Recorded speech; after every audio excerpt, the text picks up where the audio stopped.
स्वागत छ सबैजनालाई मेरो च्यानल सेयर मार्केट अफिसियलमा। आज बजारले हेर्ने हो भने 6.31 अङ्कले घटेको छ भने 80 वटा कम्पनी बढेको छ, 177 वटा घटेको छ र 15 वटा अनचेन्ज रहेको छ। आज मार्केटको समरीमा हेर्ने हो भने 4 अर्ब 4 करोड र 78 लाखको टर्नओभर आएको छ भने 355 वटा स्क्रिप ट्रेड भएको छ।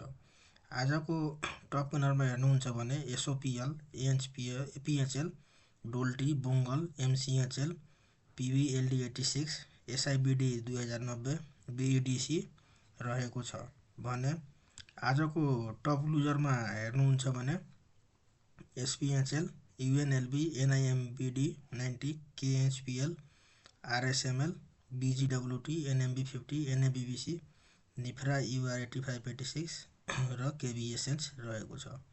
आजको टप टर्नओभरमा हेर्नुहुन्छ भने एकेजेसीएल, एसबीएल, आरएसएमएल, रावा, बुङ्गल, एसवाई प्यानल, डोल्टी, सीएफसीएल, सिटी र शिवम रहेको छ भने आजको टप भलुमा हेर्नुहुन्छ भने केडीबीवाई, एकेजेसीएल, आरएसवाई, एसबीएल, रावा, डोल्टी, एसबीएलपीओ, एनएचपीसी, पीएसएफ, रिडी रहेको छ भने आजको टप ट्रान्जेक्सनमा हेर्नुहुन्छ भने टप ट्रान्जेक्सनमा केएचपीएल, पीसीआईएल, एसओएचएल, एकेजेसीएल, डोल्टी, बुङ्गल, रावा, एचफिन, एसवाई प्यानल, आरएसएम रहेको छ। र अब जाम हामी नेप्सेको अपडेट। नेप्सेमा हेर्ने हो भने आज चाहिँ फेरि एउटा रेड क्यान्डल बनेको छ र यो 2700 को एरिया छुन आएको छ र यो एउटा फेरि यहाँ डिमान्ड जोन हो। यहाँ 2780 देखि यो 2680 देखि 2700 को एरियामा यो डिमान्ड जोन हो। यहाँ आएर मार्केट फर्किने चान्स एकदम हाई हुन्छ र फर्केपछि यहाँ पहिलो टार्गेट 2805, दोस्रो चाहिँ 2880 र तेस्रो चाहिँ 2960। तर इफ यहाँ 2880 भन्दा तल क्लोजिङ दियो भने मार्केट एकचोटि राम्रै फल आउँछ र त्यो फल 2600 को हुन सक्छ र यहाँबाट बाउन्स ब्याक हुने चान्स एकदम हाई हुन्छ। त्यही भएर अब हजुरहरूले बाई नै गर्ने हो भने बिस्तारै जस्तो 1000 किता किन्ने हो भने बिस्तारै 200 किता बिस्तारै एकुमुलेसन गर्दा एकदम राम्रो देखिन्छ। मार्केटमा अब असाढको सेलिङ पनि पचाउनले अलिकति सेलिङ आउन सक्छ। त्यही भएर अब अलिकति बिस्तारै बाई गर्दा केही फरक पर्दैन।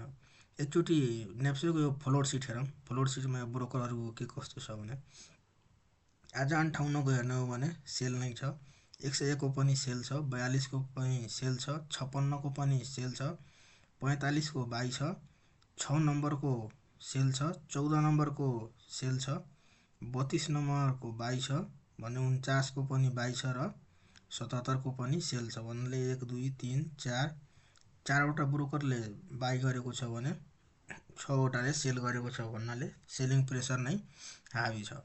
र अब हामी एउटा वाच लिस्टमा जाऊँ। वाच लिस्टमा यो एमसीएचएल हेर्न सक्नुहुन्छ।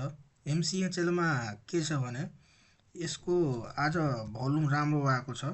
भोल्युम राम्रो आएर यहाँ हेर्न सक्नुहुन्छ। यो 47852 किताको सेल बाइङ आएको छ, यहाँ हेर्न सक्नुहुन्छ। क्यान्डलहरू पनि ग्रिन बनिरहेछ र यहाँ हरियो क्यान्डल बनिरहेछ। यो यसको पनि सेटअप राम्रो देखिरहेको छु र यसको फर्स्ट टार्गेट चाहिँ 345 हो, दोस्रो टार्गेट 380 भने तेस्रो टार्गेट चाहिँ 417 हो। र अर्को वाच लिस्टमा हेर्ने हो भने यो बीईडीसी, बुगोल इनर्जी डेभलपमेन्ट, यसको के छ भने यहाँ हजुरहरूले हेर्न सक्नुहुन्छ। यहाँ बिस्तारै भोल्युम कम आइरहेको थियो हिजो र आज भोल्युम राम्रो आएको छ भन्नाले यो स्टकमा पनि 4 मा आउन सक्ने चान्स एकदम हाई हुन्छ। त्यही भएर यसलाई किन्ने हो भने यो एरिया हजुरको यो 365 मुनि पायो भने बिस्तारै बाई गर्दा एकदम राम्रो हुन्छ र यसको फर्स्ट टार्गेट 400 हो, दोस्रो टार्गेट 475 भयो भने तेस्रो टार्गेट 545 हो। यसको सेटअप पनि एकदम राम्रो देखिरहेको छु र मैले भनेको बजारमा सेयर कारोबार नगर्नु होला। हजुरहरूले आफै बुद्धि विवेक पुर्याएर किन बेच गर्नु होला र धन्यवाद।